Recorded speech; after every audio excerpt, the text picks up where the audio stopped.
So what if the Oppo Find N had more of an influence on the Galaxy Fold 4 than Samsung wants to admit? Because yes, some new photos show us slight but appreciated changes for the Galaxy Fold 4.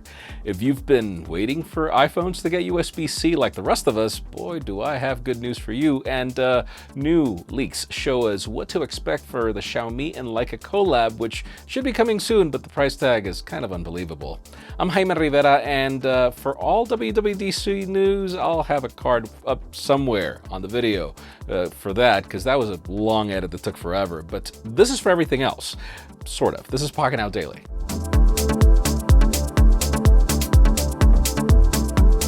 The official news today begin with nothing and their phone 1, so it's about a product, something. A few weeks ago, we got the first official details that ended up with the typical coming very soon, so we literally didn't get nothing.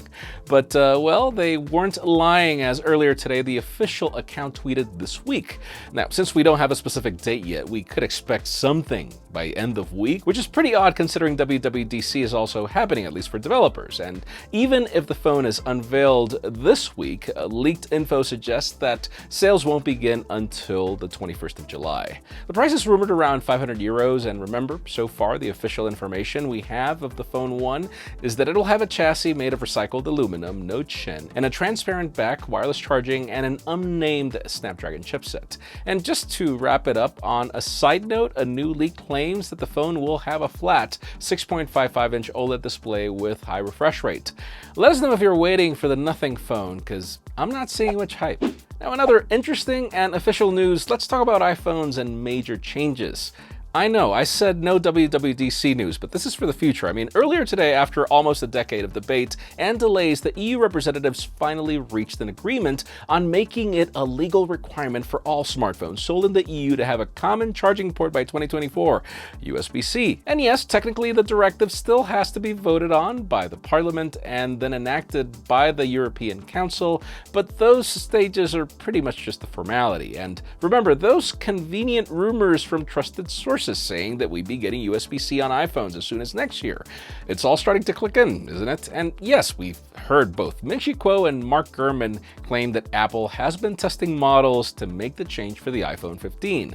Cupertino also has the option of going portless, since there's this kind of a loophole where the directive said that it requires that mobile phones and the similar radio devices, if they are capable of being recharged via wired charging, to be equipped by a USB-C receptacle. So it would be perfectly legal for Apple to go without a port. And while we know that's their ultimate goal, I really don't think MagSafe is there yet.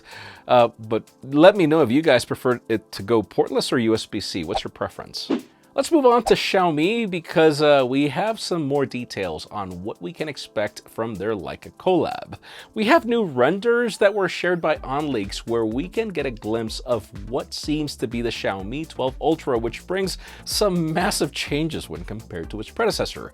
According to this report, the device will come with a curved 6.6-inch Quad HD Plus AMOLED panel that will feature a centrally placed punch hole and 120Hz refresh rate at 20:9 aspect ratio. Now, what's interesting is that even if the top and bottom bezels are pretty minimal, they seem to be home to stereo speakers and potentially an IR blaster.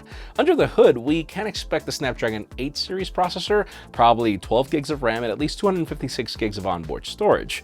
On the new camera array, which will feature the Leica logo, we can expect 50-megapixel main sensor, a 48-megapixel ultra-wide, and a 48-megapixel periscopic zoom lens. I know, the last time we saw so much for a telephoto was with the S20 Ultra.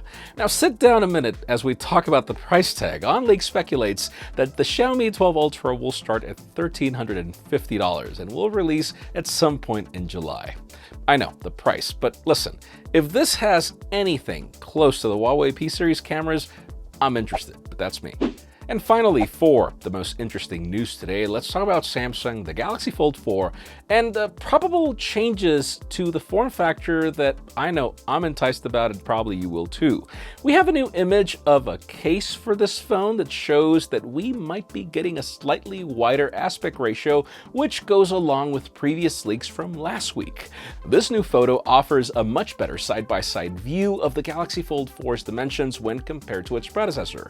Sadly, we We can't see anything from the back, but I'm really hoping this change to the front ends up happening after using other foldables like the Oppo Find N. On a different note, we have a new tweet from Ice Universe captioned, "Are you satisfied with such a crease?" As yes, he shows a close-up picture of one of these new foldables where you can still see the crease, which Oppo and Motorola kind of had fixed, but it's much less visible than that of the previous models. Again, he didn't provide much information here, but it goes along with all the rumors on the changes to the new hinge and what that will enable. I don't know about you guys, but all these little refinements to last year's model have me pretty excited. But in today's question, let us know, what would be your ideal price for the Galaxy Fold 4? Because in my case, one of the main reasons I feel it's overpriced is because the cameras are not as great as any flagship for less money. So I think it should cost a couple of $100 less and less. Yes, I know that it's not technically the same form factor, and obviously there are so many more moving parts, and there's a reason why the phone is more expensive, but it still doesn't change the fact that it competes against flagships, because that's what flagships do. But that's just me. Leave us a comment down below. We'd love to know your opinion. Friends, again, if you want to get the news earlier, follow us on Pocketnow.com and subscribe to our channel for more videos like this one. You can also follow us on social medias. Our extended coverage happens on Instagram, and follow me on my personal handles to see me debate WWDC, because it was a lot.